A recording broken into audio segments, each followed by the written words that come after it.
여러분 우리 교회 정문 앞에 계단이 있잖아요. 돌계단. 그 계단을 올라오다 보면 오른쪽에 나무 한 그루가 서 있는데 무슨 나무인지 혹시 아시나요? 주목이에요.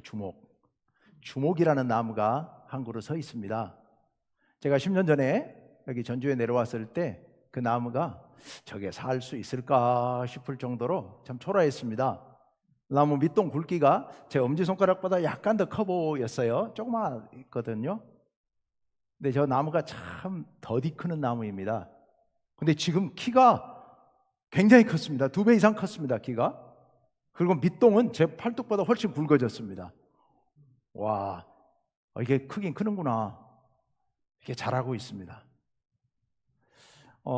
저희 아파트 뒤에 보면, 앞에 보면 요새 살구가 노랗게 익어서 곧 떨어질 것 같아요. 근데 그 살구가 딱 2달 전에 죽은 것 같은 나무에서 하얀 꽃이 확 피었었거든요. 그래서 그 꽃들을 사진을 찍고 막 이랬었어요. 근데 어느 사이에 그 꽃이 지고 잎이 돋고 꽃이 진 자리에서 살구가 맺히더니 그게 벌써 다 자라가지고 노랗게 익어버렸습니다. 2달 걸렸네요. 2달. 엄청나게 빠른 속도로 성장을 하고 있는 거죠. 변화를 하고 있는 거죠. 근데 식물들 보면 그렇게 굉장히 빠르게 성장하는 것들도 있습니다. 대표적인 게 대나무예요. 죽순. 하루에 막 이만큼씩 자라버립니다. 그런데 여러분, 저 주목이 자라는 것을 보신 적이 있으십니까? 살구가 꽃이 핀 뒤에 잎이 나고 가지가 자라고 열매가 자라서 저렇게 노랗게 익어가는 과정을 혹시 보면서 저거 익어가고 있구나 하는 걸 보신 분이 있으십니까? 아니, 죽순이 자라는 걸 보신 적이 있습니까? 아무도 없죠. 마치 꼭 우리가 보고 있으면 딱 멈춰 있다가 안 볼 때 자라는 것 같이 보다가 안 보고 다시 보면 자라 있어요. 우리는 자라는 광경을 볼 수가 없습니다. 변화의 광경을 볼 수가 없습니다. 그래도 하나님께서 다행히 우리들에게 기억력을 주셔가지고 어제 본 죽순을 기억을 하고 있는 거예요. 그리고 오늘 가서 보니까 맨날 그 모양 같은데 어제보다 쑥 자라 있으니까 자라는구나 라고 생각할 뿐이지 자라는 광경을 직접 목격하는 사람은 아무도 없습니다. 마치 우리가 안 볼 때 자라는 것 같습니다. 그럼에도 불구하고 꾸준히 자라고 있죠. 여러분, 세상은 우리 눈에 보는 현상 그것만이 아닙니다. 우리가 눈으로 보지 못하는, 깨닫지 못하는 수많은 것들이 이 세상 가운데는 있고 어떤 일들이 일어나고 있고 변화가 일어나고 있습니다. 그것을 깨닫지 못하면, 그것을 알지 못하면, 눈에 보이는 현상들만 보고 살아간다면 우리 인생은 정말 중요한 진리를 다 놓치고 살 수도 있습니다. 정말 중요한 진실을 다 놓치고 살 수가 있습니다. 우리는 눈에 보이지 않는 것들을 볼 수 있어야 됩니다. 자, 눈에 보이지 않는 것들, 대단히 중요한 것들이 많이 있습니다만은 특별히 오늘 말씀 가운데 눈에 보이지 않는 것에 대해서, 우리 눈으로 보고 알 수 없는 것들에 대해서 주님께서 말씀을 하십니다. 오늘 말씀은 예수님께서 비유로 들려주신 이야기 2토막입니다. 아주 짤막한 2토막의 이야기입니다. 그 2토막의 이야기, 그게 뭐냐? 하나는 이런 말씀이죠. 어떤 농부가 씨앗을 뿌렸습니다. 그 씨앗이 싹이 나고 자라서 풍성한 열매를 맺습니다. 그런데 그동안 농부는 아무것도 모른다는 겁니다. 농부는 먹고 자고만 합니다. 날마다 먹고 자고만 하는데 이 씨가 싹이 나고 자라고 성장해서 열매를 맺으면 열매를 수확하면 된다라는 이야기입니다. 여기 농사를 짓는 분들이 계시겠습니다만 농사꾼이 아무 일도 안 할 수는 없습니다. 많은 일들을 합니다. 김도 매주고 약도 쳐주고 비료도 주고 물도 주고 여러 가지 일을 합니다. 하지만 우리가 그렇게 해서 자라게 하는 것은 아니죠. 우리가 그렇게 자라게 할 수는 없습니다. 대나무 죽순은 가만 내버려둬도 저절로 쑥쑥 자랍니다. 우리가 대나무 죽순을 자라게 할 수도 없고 그리고 자라지 않게 할 수도 없습니다. 우리가 할 수 있는 일은 사실 아무것도 없습니다. 농사를 짓는 사람들 씨앗을 뿌려서 그 씨앗이 싹이 나고 쭉 자라서 열매를 맺을 때까지 우리가 하는 역할들은 지극히 사소한 보조적인 역할밖에 없습니다. 그것이 싹이 트게 하는 것도 또 자라게 하는 것도 열매를 맺게 하는 것도 우리 능력으로는 할 수 있는 게 아무것도 없습니다. 두 번째 비유, 예수님께서 두 번째 비유를 말씀하시는데요, 이번에는 우리가 잘 아는 겨자씨의 비유입니다. 겨자씨 아주 작습니다. 깨알보다 조금 작습니다. 그런데 이 씨앗을 갖다가 밭에다가 심었습니다. 여러분, 밭에 무엇이 보일까요?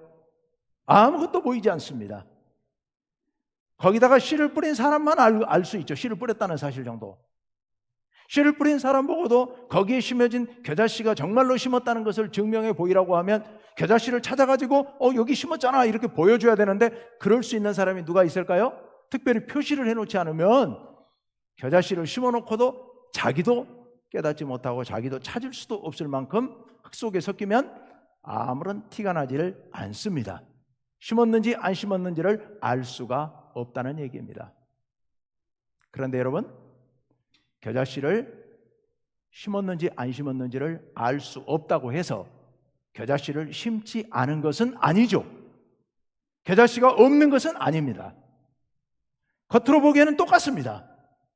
하지만 시간이 지나면 겨자씨를 심지 않는 밭에서는 잡초만 무성하게 나갈 테고, 겨자씨를 심은 밭에서는 그 겨자씨가 싹이 나고 자라서 쑥쑥 키가 자라 사람 키보다 더 높이 자라게 될 것이고, 거기 잎이 무성해지고 가지가 자라서 그 가운데 새들이 와서 둥지를 틀 만큼 무성하게 될 것이다 라는 게 예수님의 말씀입니다. 예수님의 비유예요. 이 비유가 도대체 무슨 비유일까? 예수님께서 오늘 이렇게 말씀하시죠. 26절 말씀 먼저 한번 볼까요? 26절 다 같이 한번 읽어봅시다. 또 이르시되 하나님의 나라는 사람이 씨를 땅에 뿌림과 같으니. 30절도 볼까요? 그 다음 절 30절 다 같이 시작. 또 이르시되 우리가 하나님의 나라를 어떻게 비교하며 또 무슨 비유로 나타낼까? 예수님 말씀이에요. 이게 두 이야기의 서두에 있는 말씀들입니다. 공통적으로 무엇을 예수님께서 설명하시기 위해서 이 두 비유를 들으셨습니까? 하나님의 나라, 하나님의 나라. 하나님의 나라를 설명하시기 위해서 예수님께서 이 두 가지 비유를 드신 겁니다. 하나님의 나라. 여러분, 하나님의 나라. 우리가 예수 믿는 목적이 뭡니까? 여러분, 예수 왜 믿습니까? 왜 이 자리에 오늘 나와 계십니까? 구원받으려고. 구원받는다는 게 다른 말로 무슨 뜻입니까? 무슨 말입니까? 천국 가려고. 천국은 또 다른 말로 뭐요? 하나님의 나라. 옛날에 천국이라고 그랬는데 마태복음엔 천국이라고 얘기하고 있습니다만은 하나님의 나라. 하나님의 나라, 그 하나님의 나라를 얻기 위하여, 하나님의 나라에 들어가기 위하여 우리는 신앙생활을 하고 있습니다. 그러면 그 하나님의 나라가 어떤 나라인가? 예수님께서 오늘 이 두 가지 비유를 통하여서 하나님 나라의 어떤 독특한 특징을 지금 말씀해 주고 계십니다. 그럼 오늘 이 비유를 통해서 예수님께서 가르쳐 주시려고 하는 하나님 나라의 특징은 도대체 뭘까? 여러분, 우선 하나님의 나라. 하나님의 나라 그러면 우리는 보통 사람들이 다 생각하기를 죽어서 가는 저 천국, 저 세상 이렇게만 생각합니다만은 제가 누누이 말씀드리는데 그것은 너무도 제한적인 이야기입니다. 하나님의 나라는 우리가 죽어서 가는 영원한 하나님의 나라도 있지만 그 나라만 있는 게 아닙니다. 하나님의 나라는 이 땅에서도 이루어질 수 있습니다. 그러면 이 땅에서 이루어지는지를, 어떻게 이루어지는지를 정확히 알기 위해서는 하나님의 나라의 본질을 정확히 알고 있어야 되죠. 하나님의 나라는 어떤 나라냐? 하나님의 다스리심이다 라고 제가 여러 번 설교했습니다. 하나님의 다스리심, 다른 말로 바꾸면 하나님의 뜻에 의해서 움직이는 나라, 하나님의 말씀에 의해서 다스려지는 나라, 그 나라가 하나님의 나라입니다. 저 하나님의 나라, 우리가 죽어서 영원한 하나님의 나라에 가면 오직 하나님의 뜻에 의해서만 온 세상이 움직이게 될 겁니다. 하나님의 뜻이 뭐겠습니까? 하나님의 뜻이 여러 가지 하나님 말씀 속에 다 들어있지만 그 중에 가장 중심적인 뜻은 하나님의 사랑이에요. 사랑으로 하나됨. 하나님 사랑받고 우리 모두가 하나 되어서 하나님을 극진히 사랑하고 또 하나님 사랑 안에서 우리 모두가 서로 사랑하는, 여러분 정말 우리 모두가 진심으로 서로를 정말 깊이 사랑한다면 그곳이 천국 아니겠습니까?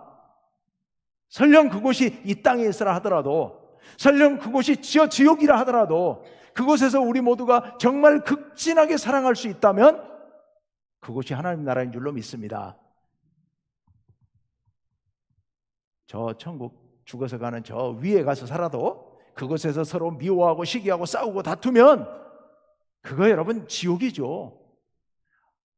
사랑하는 부부가 자녀들과 함께 산다 하더라도 그곳에서 날마다 싸우고 날마다 헐뜯고 날마다 짓누르고 때리고 억압하고 이러면 그거 지옥이지. 그 행복한 가정이 아니잖아요. 그러나 그 가정 안에서 하나님의 사랑 안에 서로를 존중하고 귀하게 여기고 섬겨주고 깊이 사랑하고 위해주고 배려해주고 이해해주고 이렇게 되면, 여러분 우리가 속된 말로 세상 말로 그런 말 많이 하잖아요. 초가삼간에 살아도 그것이 하나님 나라인 줄로 믿습니다. 저 하나님 나라는 하늘에 있어서 하나님 나라가 아니라 그곳에서 오직 하나님의 뜻 안에서 서로 깊이 사랑하며 서로를 이해하며 서로를 높여주며 존중해주며 서로를 섬겨주는 그런 나라이기에 그 나라가 하나님 나라인 줄로 믿습니다. 그렇다면 그 나라의 그 원리를 본받아 우리가 이 땅에 살아가는 동안에도 그렇게 살아간다면, 하나님 뜻대로 살아간다면 우리 가정이 하나님 나라인 줄로 믿습니다. 우리 교회가 하나님 나라인 줄로 믿습니다. 우리 온 성도들이 밖에 나가서 그렇게 하루하루 살아가면 이 세상이 하나님 나라로 변해갈 줄로 믿습니다. 우리는 이 땅에, 현재 이 땅에 있기 때문에 이 땅에 그런 하나님 나라를 추구하죠. 이 땅에 그런 하나님 나라를 이루기 위해서 우리가 온 힘을 쏟고 있습니다. 그 이 땅에서의 그런 하나님 나라가 우리 교회에서 뭐라고 부른다고요? 한 어울림 공동체. 뜻이 하나님 나라라는 뜻이에요. 근데 구분하기 위해서 사람들이 오해하니까, 헷갈리니까 한 어울림 공동체라고 부르고 있습니다. 한 어울림 공동체. 우리 교회는 하나님 나라를 추구하는 공동체입니다. 모든 교회가 그렇지만 특별히 우리는 온 힘을 다해서 하나님 나라의 백성으로 살기 위하여, 이 땅에 하나님 나라를 이루기 위하여, 여러분의 가정을 하나님 나라로 변화시키기 위하여, 우리 교회가 하나님 나라로 변화되고 그 힘으로 이 세상을 하나님 나라로 변화시키기 위하여 온 힘을 쏟고 있는 교회가 바로 우리 교회입니다. 그래서 이것을 다른 말로 바꾸면 하나님 나라 운동, 이렇게 말할 수 있을 거예요. 우리는 하나님 나라를 세워가는 그런 운동을 하는 교회가 바로 우리 교회다라는 거 여러분 명심하시길 바랍니다. 우리 교회는 하나님 나라 운동을 하는 교회입니다. 그게 한 어울림 공동체예요. 그런데 우리 예수님께서 오늘 그런 하나님 나라의 특징을 두 가지 비유로 말씀하셨습니다. 두 번째 비유를 먼저 말씀드릴까요? 두 번째 비유가 아까 뭐였죠? 겨자씨의 비유. 겨자씨를 갖다가 밭에다 심어놨어요. 하나님 나라는 그거 같다, 밭에다 겨자씨를 뿌려놓은 것 같다 라고 말씀하셨습니다. 자, 아까 말씀드렸죠. 겨자씨를 뿌린 밭과 겨자씨를 뿌리지 않은 밭은 구분할 수 있다 없다? 못해요. 아무도 구분 못해요. 씨를 심은 사람도 찾아내라 그러면 못 찾아냅니다. 흙 속에 심겨진 씨앗을 어찌합니까? 우리는 바로 하나님 나라의 백성으로서 하나님 나라의 삶을 살고 있지만 다른 사람들이 보면 구분이 돼요? 안 돼요? 구분이 안 돼. 똑같네. 그들이나 우리나 똑같이 새끼 밥 먹고 살아가고 있고, 똑같이 운동 안 하면 병들고, 때 되면 아프고, 똑같이 고생하면서 똑같이 어려움 속에서 살아가고 있어요. 그래서 사람들이 보기에, 어쩌면 우리도 생각하기에 우리가 하나님 나라의 백성인 것도 잊어버리고 살아요. 깜박깜박 잊어버려요. 티가 안 나니까. 겨자씨를 심었는지 안 심었는지 구분이 안 되니까요. 하지만 그렇다고 해서 심지 않은 게 아니란 말입니다. 우리가 그렇다고 해서 하나님 나라 백성이 아닌 게 아니에요. 우리가 잊어버렸다고 해서요. 때가 되면 그 겨자씨가 싹이 나서 자라서 무성하게 자라고 새들이 깃들일 만큼 그렇게 온 밭을 뒤덮는 것처럼 우리 안에 심어진 하나님의 나라, 우리가 이루려고 하는 이 하나님 나라의 꿈이 때가 되면 놀라운 광경으로 나타나게 될 줄로 믿습니다. 우리는 깨닫지 못하지만 지금도 계속해서 땅속에서 씨앗이 발아되고 있습니다. 하나님 나라의 씨앗이 싹트고 짖고 성장하고 있습니다. 때가 되면 그것이 누구도 부인할 수 없을 만큼, 아무도 부인할 수 없을 만큼 온 밭에 겨자나무로 가득 차는 그런 역사가 일어날 줄로 믿습니다. 하나님의 나라는 그런 겁니다. 하나님의 나라는 때가 되면 우리의 삶을 다 드러내게 될 겁니다. 온 세상이 하나님의 나라로 변화되는 역사가 나타날 줄로 믿습니다. 지금 단지 흙 속에 묻혀 있어서 보이지 않을 뿐입니다. 이게 하나님의 나라예요. 실망하면 안 됩니다. 포기해서도 안 됩니다. 첫 번째 비유로 넘어가 봅시다. 첫 번째 비유가 뭐였어요? 하나님의 나라는 씨앗을 밭에다 심어놓은 농부와 같다. 농부가 뭘 하느냐? 아무것도 안 해요. 씨가 어떻게 해요? 날마다 저절로 싹이 트고 자라고 잎이 피고 꽃이 피고 열매 맺고 이거예요. 이거가. 그런데 우리가 보면 몰라요. 그게 안 보여요. 아무리 들여다보고 있어도 자라는 게 보이지가 않아요. 아무리 들여다보고 있어도 꽃이 피는 모습이 보이지가 않아요. 꼭 안 볼 때만 자라는 것 같아요. 근데 우리가 그런 영적인 눈이 없어요. 그러다 보니까 맨날 그 모양 그 꼴로 보이는 거예요. 예수 믿으면서 사람들은 기대를 합니다. 내가 교회 나가고 예수 믿고 기도를 하면 모든 게 잘 되겠지? 복 받겠지? 자녀가 잘 되고 사업이 잘 되고 자녀가 공부 잘해서 좋은 학교 가고 좋은 배우자를 만나 결혼하고 건강한 자녀를 낳고 다 잘 될 것 같습니다. 병 안 걸리고 예수 믿고 교회 열심히 다니면 새벽기도 열심히 다니면 평생 병도 안 걸리고 건강하게 9988 할 것으로 우리 그렇게 생각합니다. 그런 기대를 합니다. 예수 믿는 사람들도 기대를 합니다. 내가 이렇게 열심히 교회 나가면 내 믿음이 쑥쑥 자랄 것 같고 내가 기도의 능력을 가질 것 같고 그리고 세상 사람들에게 복음을 전하면 그들의 마음이 막 움직여서 다 하나님께로 나올 것 같고 그런 많은 기대들을 합니다. 그런데 그 기대가 충족이 됩니까? 안 되는 거예요. 교회 와서 열심히 기도했는데도 병도 걸리고 때가 되니까 몸도 쇠약해지고 자녀도 여전히 어려운 문제가 생기고 원했던 좋은 학교 진학도 어렵고 취업 못해서 쩔쩔매고 있고 여러 가지 문제들이 일어납니다. 예수 믿는 사람들도 가다가 교통사고 나고 사업하다가 엎어지기도 하고 많은 어려운 문제들이 생겨납니다. 그럴 때 사람들은 어떤 생각을 합니까? 예수 믿어봐야 아무 소용없네. 열심히 기도해봐야 별 볼 일 없네. 우리는 절망합니다. 그리고 포기합니다. 초등학교 때 그런 기억이 있으시죠? 유치원 때 학교에서 화분에다가 꽃씨를 심어요. 열심히 심었어요. 잘 심었어요. 이튿날 가서 애들이 어떻게 해요? 자랐나? 싹 났나? 보죠. 싹이 안 났네? 죽었나? 어떻게 해요? 성급한 애들은 손가락으로 파헤쳐보죠. 파헤쳐봐요. 싹이 나서 자랍니다. 이게 막 꽃 안 피나? 꽃이 안 피어요. 좀 더 빨리 자랐으면 좋겠는데 안 자라요. 내 마음대로 안 돼요. 그래서 만집니다. 만지고 뭘 어떻게 하다 보면 어떻게 돼요? 부러지고 싹이 꺾이고 망쳐버리는 겁니다. 씨앗을 심어놓고 싹이 안 나나 안 나나 바로 심자마자 돌아서서 왜 싹이 안 나지 하고 파헤쳐보면 다 망쳐버리는 겁니다. 우리 믿음이 그렇습니다. 여러분 믿음은요 왜 믿음이냐? 믿어야 믿음인 거죠. 뭘 믿어요? 싹이 나고 자라고 열매 맺을 그 나라를 눈에 보이지 않지만 믿고 바라는 겁니다. 그래서 그 다음 뭘 해야 돼요? 기다려야죠. 기다려야죠. 희망을 갖고 기다리는 겁니다. 희망, 무엇은 희망은? 하나님 나라의 소망을 갖고 하나님 나라의 희망을 갖고 우리는 변화될 것을 기대하면서 기대를 내려놓지 않고 포기하지 않고 파헤치지 않고 끈기 있게 인내하면서 기다리는 것. 이게 믿음인 겁니다. 그리고 돌아서서 보면 싹이 나옵니다. 때가 되면 성장합니다. 제가 여러분들을 가만히 보고 있으면요, 제 3자적 입장에서 가만히 보면 보여요. 여러분들의 믿음이 자라는 게 보입니다. 여러분들의 성숙해 가는 것이 보입니다. 본인은 안 보여요. 저는 안 보여요. 제가 저를 보면 답답해 죽겠어요. 맨날 그 모양 그 꼴 같아요. 그런데요, 여러분 절대로 멈춰 있지 않습니다. 하나님 나라의 복음을 받아들인 사람은, 하나님을 믿는 사람은, 예수님을 믿고 하나님 나라를 소망 중에 품고 살아가는 사람은 변화가 됩니다. 성장하고 성숙합니다. 반드시 성장하고 성숙합니다. 우리가 절대로 하지 말아야 될 일, 포기하면 안 됩니다. 성급해져서도 안 됩니다.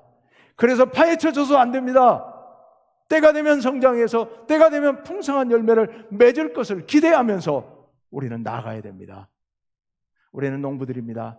씨앗을 심고 기다리는 사람들이에요.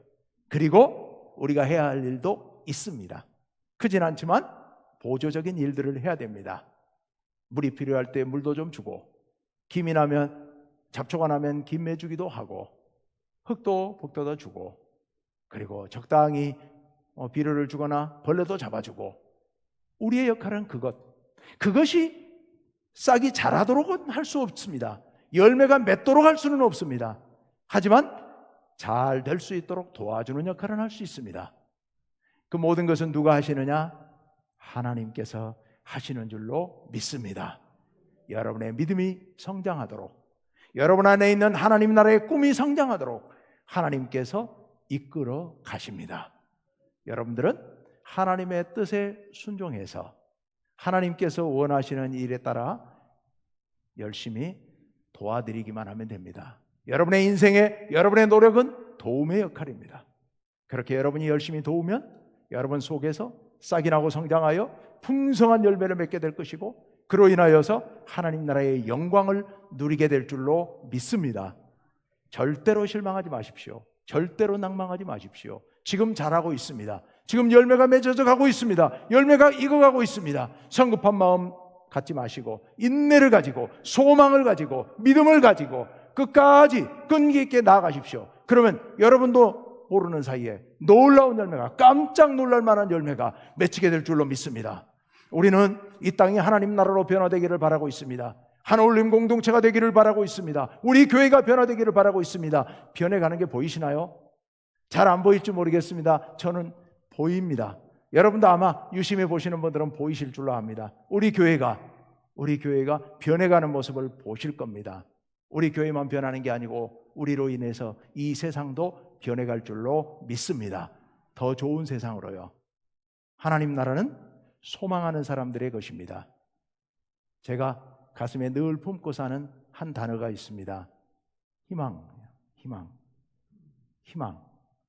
희망이 세상을 변화시킵니다. 희망이 인생을 변화시킵니다. 여러분이 하나님 나라를 희망하면, 하나님 나라를 소망하면 이루어질 줄로 믿습니다. 우리 함께 기도합시다.